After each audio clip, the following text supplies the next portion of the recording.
Libya থেকে Italy যাত্রাপথে জীবিত উদ্ধার ৩০ বাংলাদেশি।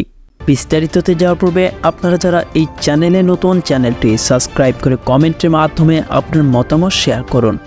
লিবিয়ার জোয়ারা উপকূল থেকে ৬১ জন অভিবাসীকে নিয়ে যাত্রা করা একটি কাঠের নৌকায় গ্যাসোলিনের ধোঁয়া থেকে সৃষ্টি বিষক্রিয়ায় ১০ অভিবাসী নিহত হয়েছেন।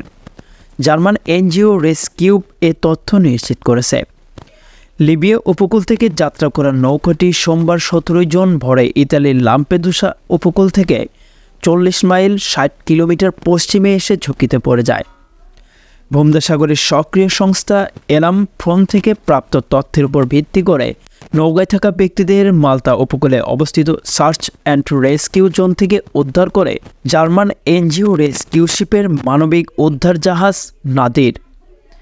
রেস্কিউশনের জনসংযোগ কর্মকর্তা স্টিফেন শেপার্ড সোমবার ইনফো মাইগ্রেটসকে বলেন, আমরা যখন নৌকাটি খুঁজে পেয়েছিলাম তখন বেশ দেরি হয়ে গিয়েছিল। তিনি ব্যাখ্যা করেন, আমাদের উদ্ধারকর্মীরা প্রথমে উপরের ডাকে থাকা লোকদের উদ্ধার করে। পরে আমরা দেখতে পাই নৌকার ডেকের নিচেও লোক রয়েছে। জায়গাটি পানি থেকে পেট্রোলে মিশ্রণে ভরে ছিল। সেখান থেকে অসচেতন অবস্থায় থাকা ১২ জনকে উদ্ধার করা হলেও তাদের মতো ২ জন জীবিত ছিলেন। স্টিফেন স্টেফার্ড বলেন, নৌকার ভেতর থেকে অসচেতন ব্যক্তিদের বের করে আমাদের একটি কোরাল দিয়ে নৌকায় বেশ কিছু অংশ ভাঙতে হয়েছিল। ১২ জনের মধ্যে ১০ জন মারা যান। আমাদের ধারণা যারা গ্যাসোলিনের ধোঁয়া থেকে সৃষ্ট বিষক্রিয়ায় মারা গেছেন। যাত্রীরা সম্ভবত পেট্রোল মিশ্রিত নিঃশ্বাস নিতে গিয়ে অজ্ঞান হয়ে পড়েছিলেন।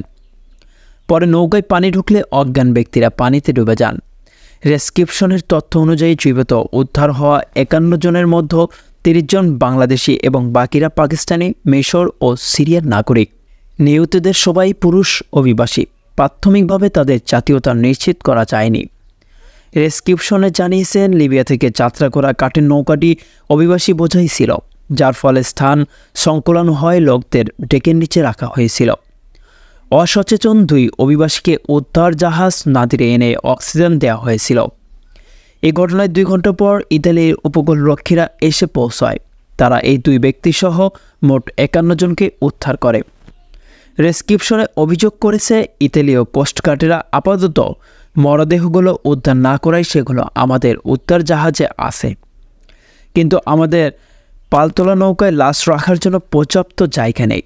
আমরা তাদের নামিয়ে দিতে লাম্পেদুসা উপকূলের দিকে যাচ্ছি। আমরা আশা করছি সোমবার রাতের মধ্যে সেখানে পৌঁছে যাব। সেন্ট্রাল ভূমধ্যসাগর বিশ্বের সবচেয়ে ভয়ঙ্কর অভিবাসন রুটগুলোর মধ্যে একটি।